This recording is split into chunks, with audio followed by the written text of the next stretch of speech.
Hello and welcome to Down to Earth with Terry Virts, where we talk about what matters down here on planet Earth. If you love the podcast, don't forget to subscribe and give us a rating.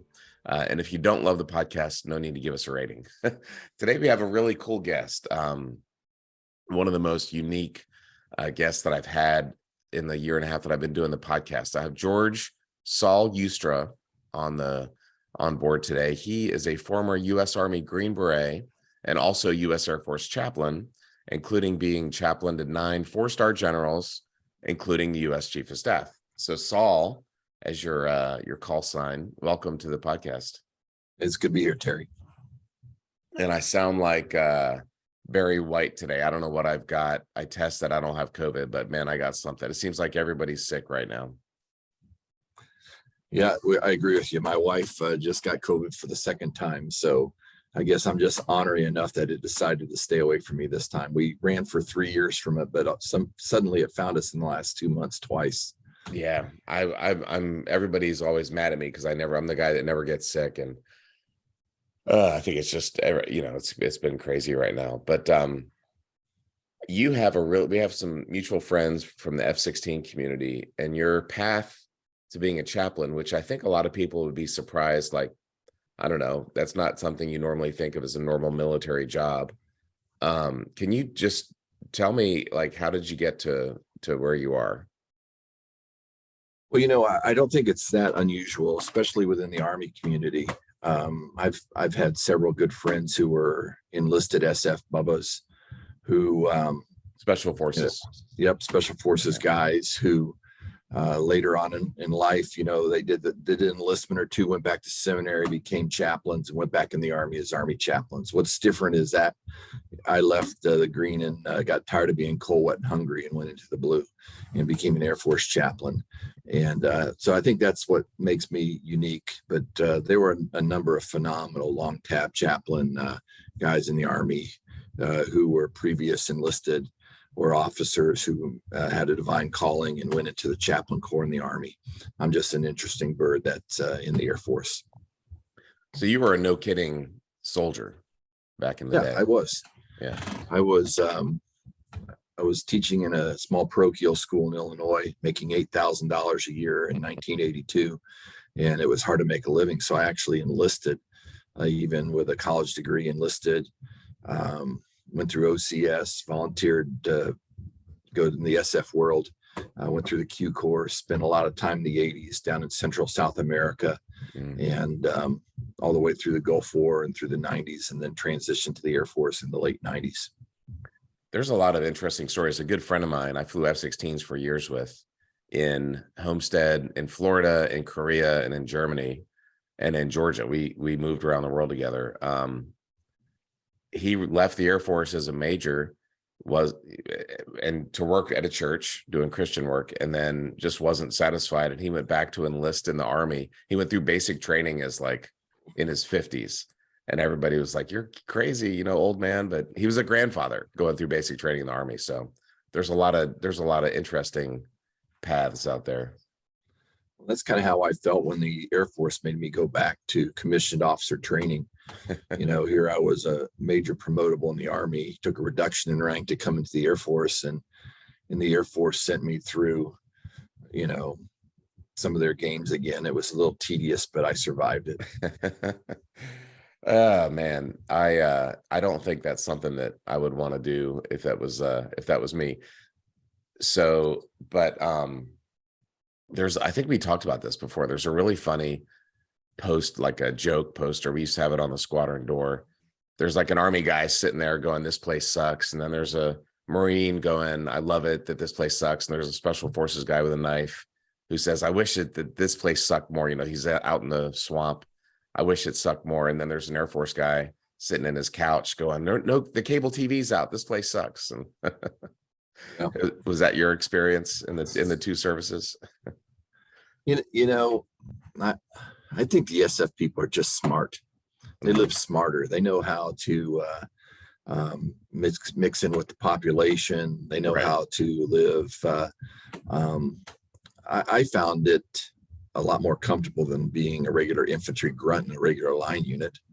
because we kind of took care of ourselves and took care of our own accommodations. And Right. even though some of them were pretty austere, we could make them like home, and without the encumberment of all the bureaucracy, that goes with a regular line unit. Right. So your call sign is Saul, which today I'm trying to finish up Better Call Saul, but I think it's a different biblical meaning, Saul, right? It is. It's Saul. Right. I think some people that you and I would know very well. We were sitting at a Christmas dinner, my wife and I, at a table, and I was telling him how I had gone from the Army to the Air Force, and one of the squadron commanders sitting at the table, who I wouldn't think knew anything about the Bible or anything along that lifestyle, because he lived pretty hard, pushed up pretty hard. He goes, "Well, you're like Saul on the road to Damascus. You just switch sides." And 20 minutes later, the other squadron commander sitting on this side of the table goes, "I think it says in the Old Testament in Kings or Chronicles or something that King Saul stands head and shoulders above all the men of the kingdom, and you're 6'8", so I think that fits you." So from that day on, I became Saul. And a lot of people in the pilot world, they don't call me Chaps, they just call me Saul. I did not think about the Old Testament Saul. So New Testament Saul. So Paul was a pretty bad guy in the Bible. Excuse me. Killing Christian. He was not a good guy, right? And he was walking down the road and he got blinded, right? Yeah, persecuted Christians on the road to Damascus. He had a divine experience, and God renamed him from Saul of Tarsus to the Apostle Paul. Okay. And so his name changed when he switched sides. And then in the Old Testament, the first king of Israel, Saul, the Bible very clearly says, when he's first introduced, says he stood head and shoulders above all the men of the kingdom. I did not know that. And that's another thing about you that is hard to see on Zoom, or if you're listening on a podcast app, it's really hard to see. You're a giant, like 6'8". Is that right? 6'8", formerly skinny self. Oh my gosh, that's insane. And by the way, so the way we got to know each other is you were just mentioning squadron commanders. You flew a lot in the Viper in the F-16. I did. I've been very uniquely blessed. When I was a young Captain Chaplain, I was at a Luke, which at the time was the home of F-16 training. They had 216 Vipers on the ramp. Yeah. 10 flying squadrons, 78 D models spread across all those 10 flying squadrons. And the wing commander at the time was newly promoted one-star general by the name of Phil Breedlove, who became Vice Chief of Staff of the Air Force and Supreme Allied Commander in Europe. And he was very clear and poignant. He said, "Chaps, if you want to reach fighter pilots, you have to do what they do, or else they won't include you into their group." And said, so he sent me to the altitude chamber, sent me to the centrifuge, got me all spun up, and literally. And he says, "I don't ever want to see a D model empty." And I learned very quick that I don't like flying BFM, because you rascals just throw us around in the back and I don't know what you're going to do. But then when people could find out the old chaplain could read 9 lines and call for fire, that worked out really well to fly CAS missions and surface attack missions, things along that line that I understood. And I could more predictability, fly around in a circle, roll in on a target, drop a bomb and go back, fly around a circle, roll in on a target, fly out, or fly low level through, pop over a hill, roll in, drop a bomb. And that was more sustainable to the 6'8" person in the pit of the Viper trying just to survive than having you rascals just throw me all over the back of the pit. Yeah. As a fighter pilot, I did not like riding in the back seat because I like to be in charge. I like to be doing, and it's tough to ride. If you're a passenger in a fighter, that is not a lot of fun. So I really admire you. Plus, the F-16 is not made for 6'8". It's not made for 6'2" guys, especially the back seat.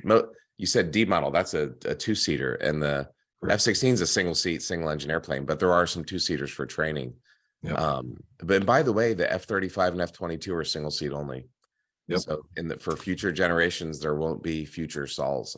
Unfortunately, it's no incentive rides for the docs or any of the other people too. Yeah, it's a bummer for, the only way you're going to know what it's like to be a fighter pilot is to be a fighter pilot. So, and I think that's really important when you're a chaplain and you're doing marriage and family therapy and counseling to fighter pilots, it's important to understand the physiology of flying high performance aircraft. Yeah. Because I don't think wives necessarily understand the physiological things that it does to a body pulling G's all day long, and how it suppresses sexual drives, how it does all sorts of different things to a body, and this part of really understanding how we could best serve that community.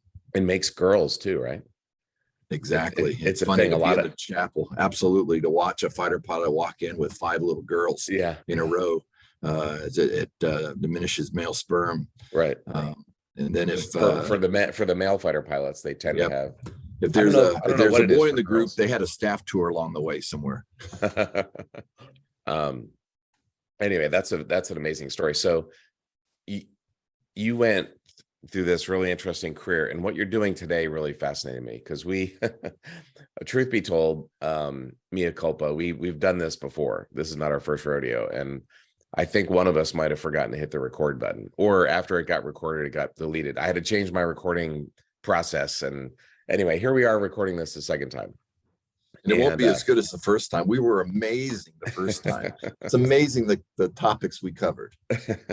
We solved peace in the Middle East and figured out what the stock market's going to do this year. Yeah, that's too bad that one's gone. So what you're doing now, I think, is incredibly important, and I was really fascinated by some of the things. You had a ethics field guide, and my favorite quote from that, or one of the many great insights you had, was you need to inspect what you expect. But can you talk about the kind of things you're doing now, and I think it's consulting basically, right? You talk with businesses and companies and about ethics. Well, I do a couple things. I'm the deputy chief of chaplains for Marketplace Chaplains of America. It's the largest workplace chaplain organization. So when you check out of the military, it's interesting. Chaplains just don't disappear.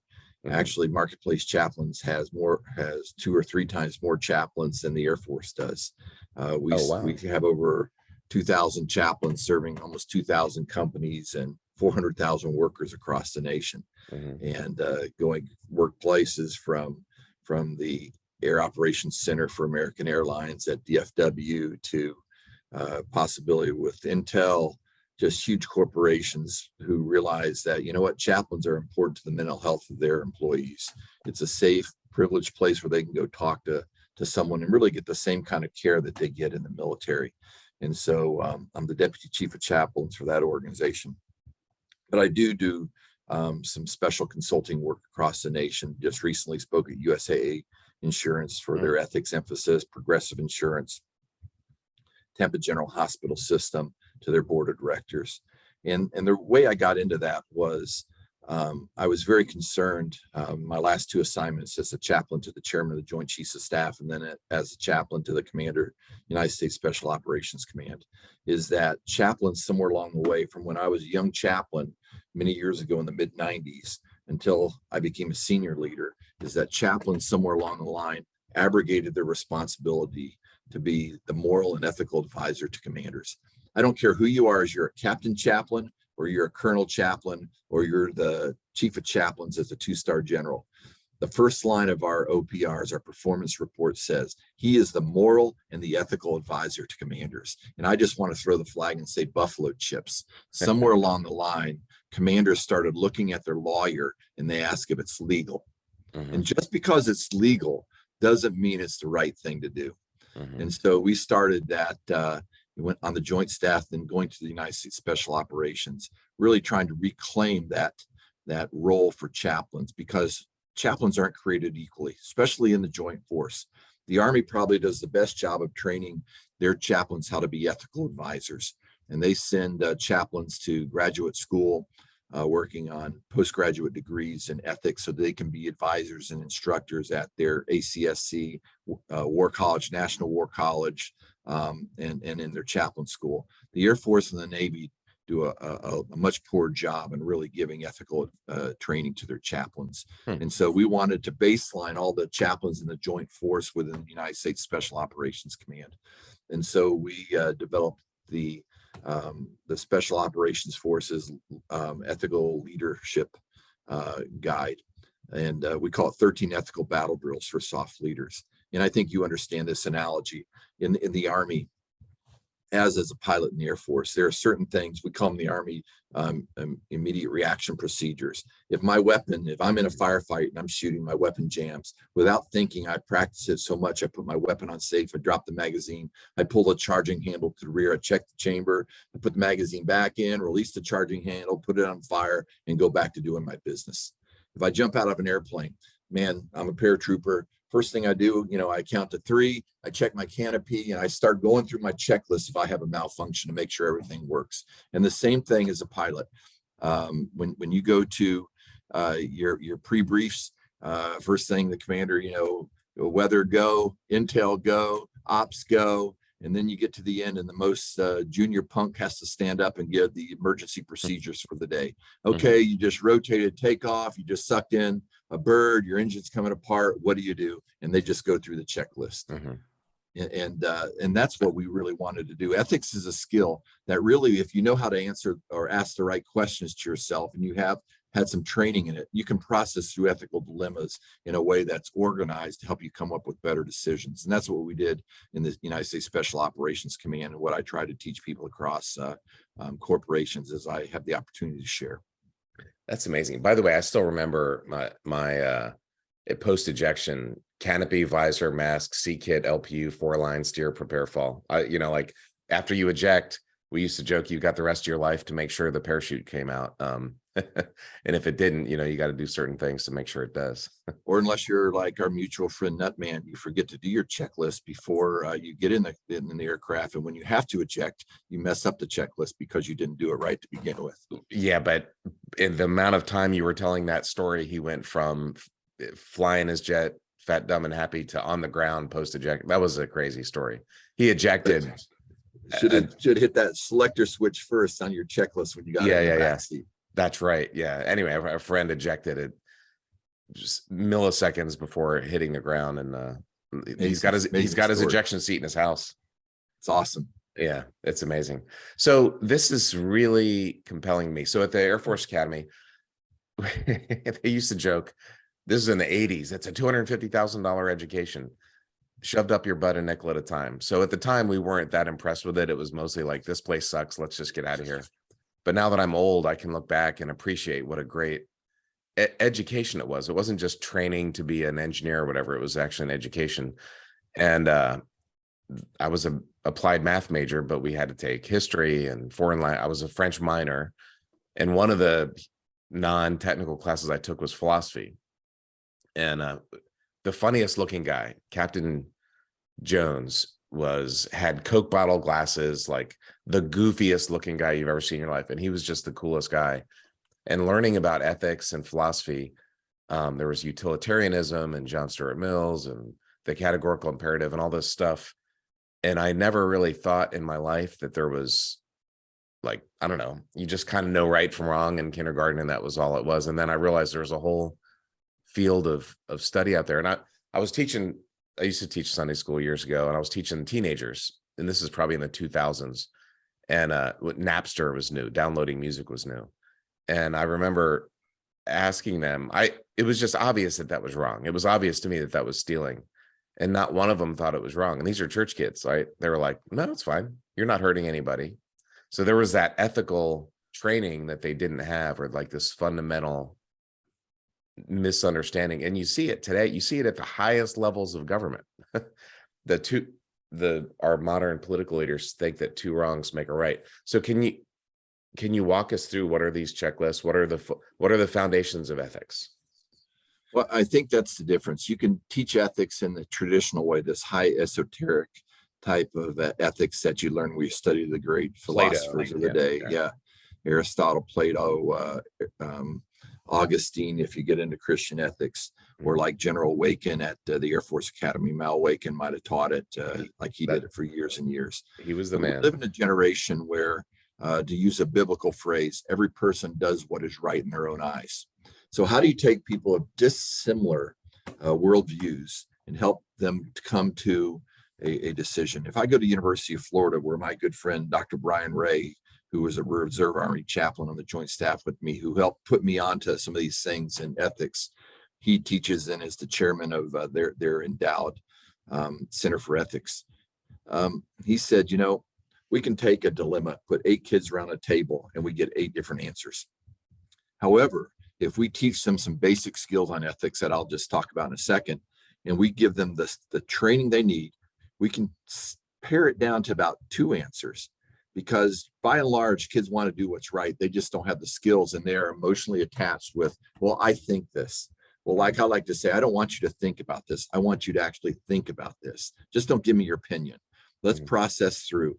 And so I was turned on to a book called The Business Field Ethics Guide. And the Business Field Ethics Guide was written by a number of professors. One was the vice president of Alcoa Aluminum. 2 of them are professors out of Brigham Young. And they did 5.5 years of research. And in their 5.5 years of research, going through all sorts of securities exchange, ethical violations through their executive MBA programs, pulling in case studies, they devised that there were probably 13 basic categories of ethical dilemmas. And those categories, and I won't go through all of them, would be things like conflict of interest, standing up to power, or someone in power is asking you to violate your values, or you see something wrong, but you're not sure if you should intervene. What do you do? And so with each one of those things, there are a number of questions you should ask yourself, and a couple pitfalls. For example, in standing up to power, are you sure you want to throw your body in the barricade for this? Because there's possibly ramifications for these things. And as kids process through, students process through, commanders process through these different questions, they can get to a better answer. And let me say this too, ethics isn't about right and wrong. Right is always right and wrong is always wrong. It's that gray area in the middle between right. There is a right and a wrong, is what you're saying. That's not something that many people. Yeah. Everybody doesn't agree with that. Yeah. So I would say they're wrong. Yeah. But I mean, it's legal or it's illegal. It's right or it's wrong.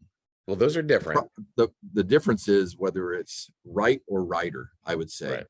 Right. You can make all sorts of decisions, but it may not be the best decision. And so helping people in that moment figure out what is the best decision to do is the ethical dilemma.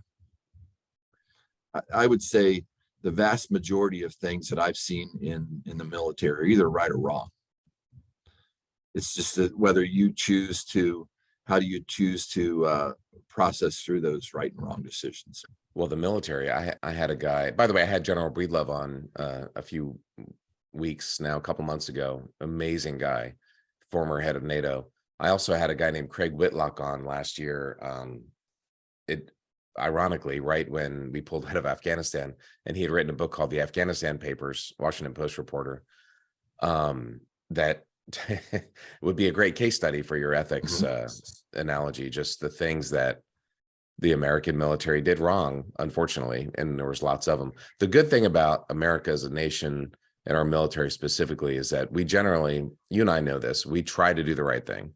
And when we do the wrong thing, oftentimes people catch it and try and correct it. Not all the time. We're certainly not perfect, but as opposed to other countries that actively try to do the wrong thing and then never, ever admit their wrongs. So I'd love to hear some of your examples. So like, what is it?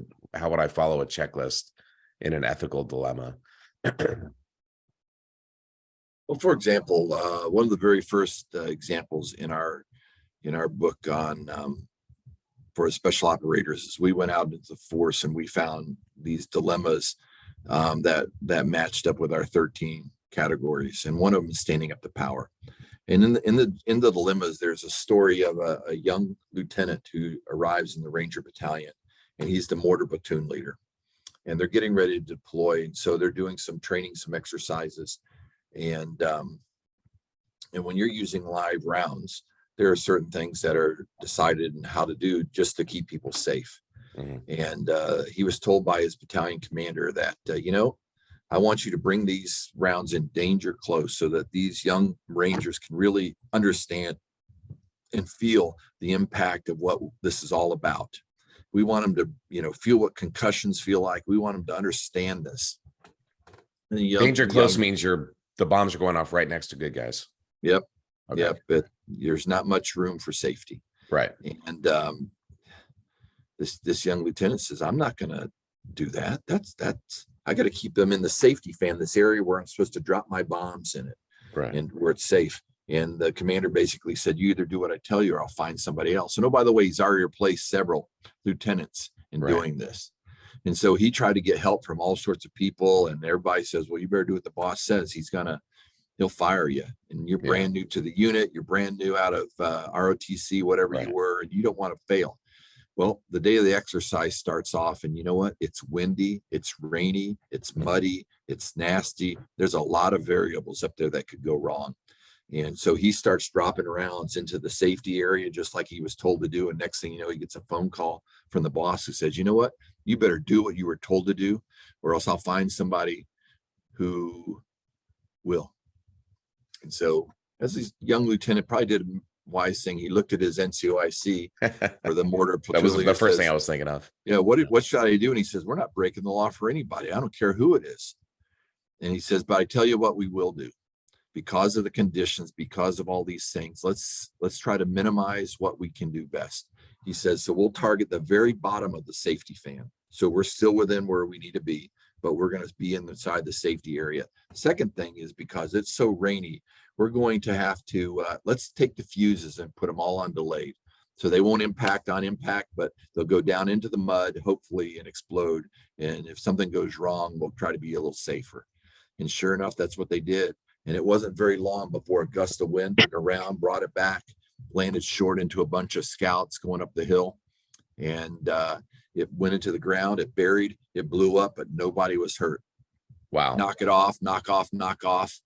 And long story short, and I'm not going to name names today, but that battalion commander, his career was saved because this lieutenant did what was right. And I stood next to that young lieutenant who's now colonel, my war college classmate, and we stood there as this 4-star commander came into our headquarters one day, and he looked across the room and saw this young lieutenant, and he says, blankety blank blank blank, hammer 6. That was his call sign that day.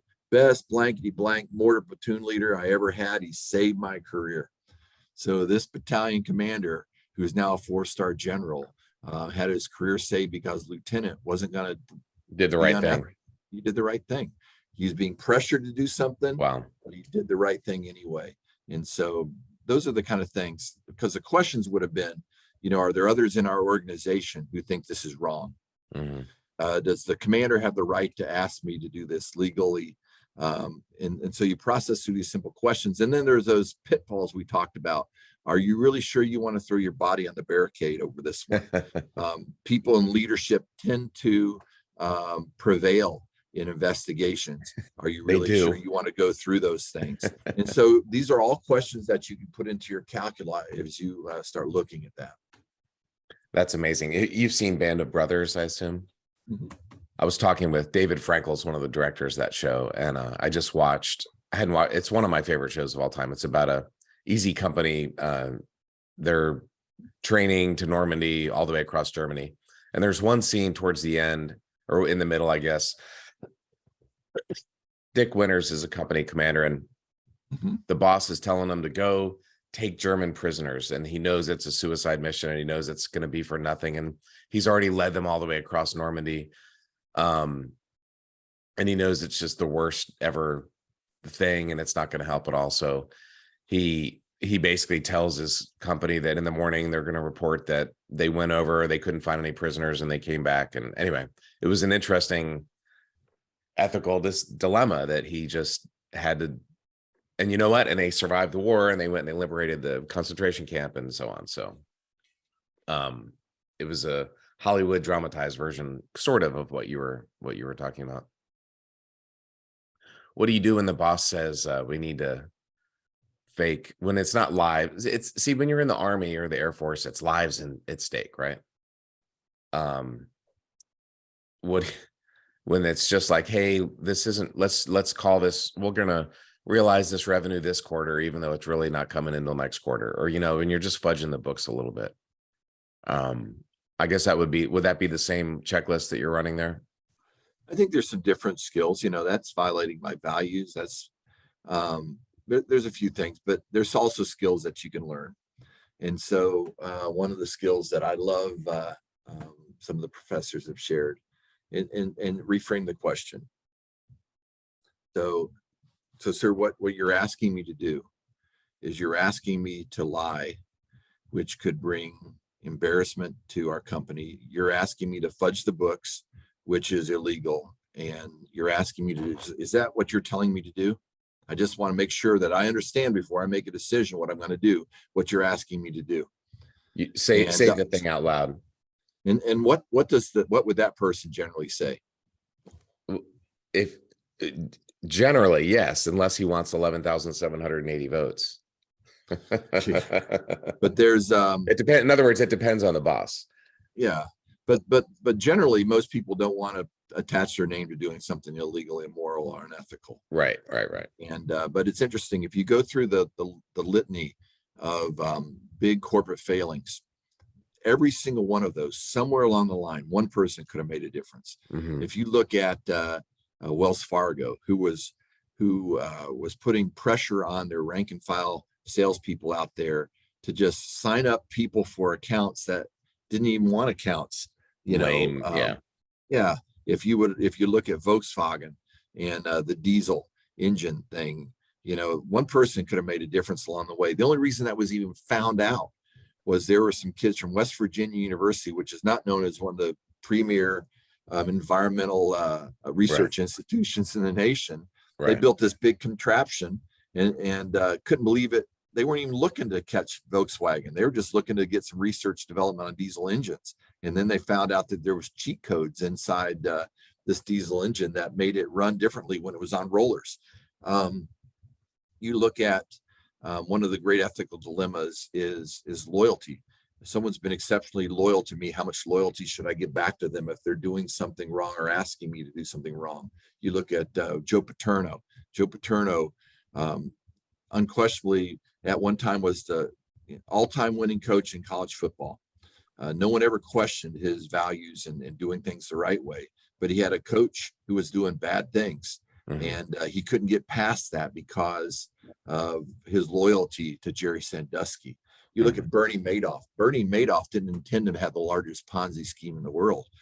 But you went back 20, 25 years earlier, and on a Friday, he got a margin call that he had to borrow from one account to pay this account, and he was going to put it back on Monday, but never put the money back, and he got behind the 8 ball. Next thing you know, he's got this giant Ponzi scheme that flourishes over the next 2 decades. It's interesting. It can always go back to one person who could have made a right choice along the line that could have circumvented this. Enron. My goodness, what if one of the accountants at a big 8 accounting firm said, "No, we're not fudging numbers for that." Yeah, could have been over. Yeah. For aircraft accidents, we call it the safety chain. The idea is there's this whole chain, and if you just break one link, then the accident won't happen. And I have so many examples going through my brain. There's an idea. It's also a Christian ethics idea that Rome wasn't built in a day, and it doesn't fall in a day. And I think you were just saying this, the most spectacular failures don't normally just happen with one thing. There's a history of building up. And, for those who are trustworthy with a small things, then you'll be trustworthy with large things. In the same way, if you start failing in small things, then you're going to fail in large things. And I'm not being judgmental here. I'm talking about myself also. I mean, we all have these things, but do you agree? I mean, the biggest failures start as small. Yeah, you start cutting corners here, then it becomes easier to cut bigger corners. Right. And next thing you know, you're behind the 8 ball and you can't get out from behind it. Right. And then it's a Hollywood movie plot. Do you have companies come to you and say with specific ethical problems, or is what you're doing just preemptive? Most of what I've done is preemptive, but I actually have senior officers who I've worked with before who still call their chaplain and say, "Chaps, let me just run this by you. What do you think?" Right. And we can process and talk through those things. That happens quite often Right. with leaders across the country. And then my current boss, the president CEO of Marketplace Chaplains, will still function with me, and the chief of chaplains call us into his office and just say, "This decision I'm thinking about, am I tracking on it?" And so, we're able to process through, using those skills that we've learned and experienced, hopefully, to Right. make the best decisions. What would you say to folks, Saul, before we wrap it up? Like, it's easy to say Enron is terrible or trying to overturn the election is terrible, but most of us just have jobs and kids and grandkids. And most bosses need to meet their numbers or whatever, right? There's just normal that are not going to be New York Times headlines, but everybody gets pushed in some ways. If you're living life with a family and with a job in America, there's going to be, maybe it's not the worst thing on earth. You know what I mean? When you hear the little voice talking to you, it's not that bad, let's just do it. What would you say to folks like that are dealing with ethical struggles that they may not even know it? But I would say, in the book of Daniel in the Bible, you hear the story about Daniel. Most people have heard of Daniel in the lion's den and things along that line. But early in that book, it's recorded what Daniel decided. Daniel chapter 1, verse 8, he says, "But Daniel purposed in his heart that he was going to do the right thing." It's a decision that we make early in our decision matrix, that we're going to try to do the right thing. I do the right thing because it's reflective of me, of who I am in my faith tradition. Mm-hmm. I can't be, even though I would like to sometimes take a shortcut. I have to do the right thing. I can remember firing a chaplain that I had that probably should have, by all practical purposes, ended my career. And I had a wing commander who said, "Chaplain, sign the blank OPR." And I said, "I'm not signing that. I didn't write it. I'm not doing it." And it, for all practical purposes, it ended my career. But I tried to do what was right. And thankfully, there were senior chaplains in the chaplain corps who were able to explain that at our developmental team meetings, that Chaplain Youstra doesn't have these certain things in the bottom line of his OPR because he stood up to a wing commander who was asking to do something illegal. Mm-hmm. And I wouldn't do it.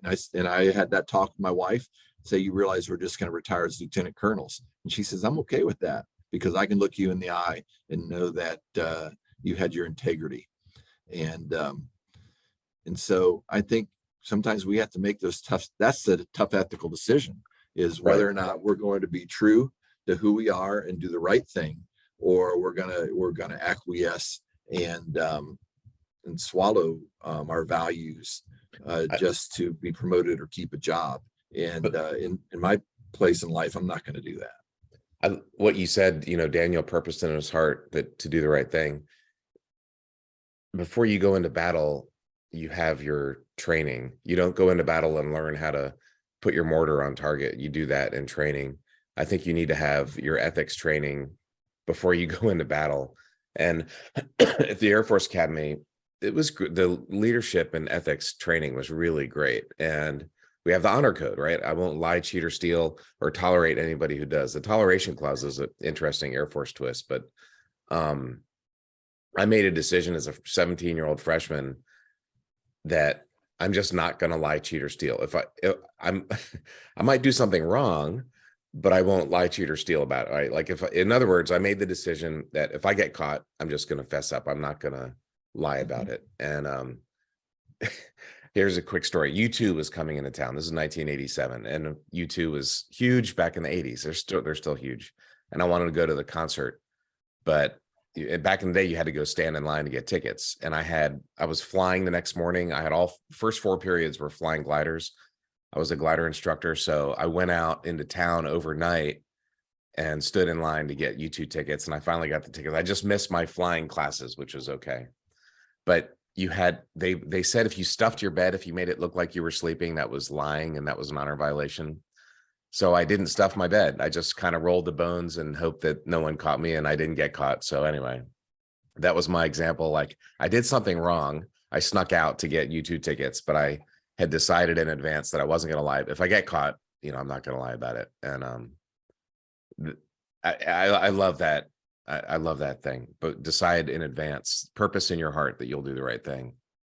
And you, like you said, you learn your skills before. Yeah. You absolutely know your EPs before you ever start flying. You absolutely know what you're going to do to, the counter enemy air defense. You actually know Right. how you're going to do those things. Well, if I'm an accountant, you know that there are going to be certain things that I'm going to be battling with. So I better think through those potential dilemmas before I ever get there on how I'm going to respond and answer. But the And key, yeah, go ahead. With politicians, the bad thing is the cover up, right? Like, if you're spying on the Democrats, that's fine. Just don't cover up Watergate. The cover up is always what gets people. Of course, don't do the wrong thing to begin with, and then you don't have to worry about it. But it's make that decision in advance that you're not going to let the snowball grow. There may be a snowflake, and then kill it before it turns into a giant avalanche. Oh, absolutely. That's what destroyed Nixon. Nixon knew nothing about Watergate break-in. Right. It's the cover up that killed him. Right. Saul, this is amazing. So, ethics field manual, is that right? Business Ethics Field Guide is out there by Miller Agel, and it's on Amazon. It's a phenomenal book, practical, but it's become one of the most used ethics textbooks across the nation at Notre Dame, Baylor, University of Pittsburgh. So some great schools are using it because of the practicality. University of Florida Business School, Wake Forest, and I think you'll find that it's a really practical book for those who really are looking for skills to make right decisions. I just ordered a new bookshelf last night, so I need some books for it. So I'm gonna order that book. And if people want you to come, talk with their company, how would they do that? Yeah, I think just drop me a note at Chaplain, CHAPLAIN USTRA. That's Chaplain, CHAPLAIN USTRA at MSN.com. Youstra. I kind of shortened it there. It's usually YOUSTRA, but we just kind of made it short. Chaplain Youstra at MSN.com. That's funny. And your organization is Marketplace Chaplains?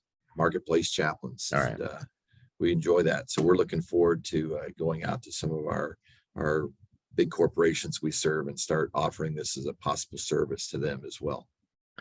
Well, so I wish I could say, let's go grab a D model next week or something like that. But maybe if these business deals go well, we can buy one and go do it that way.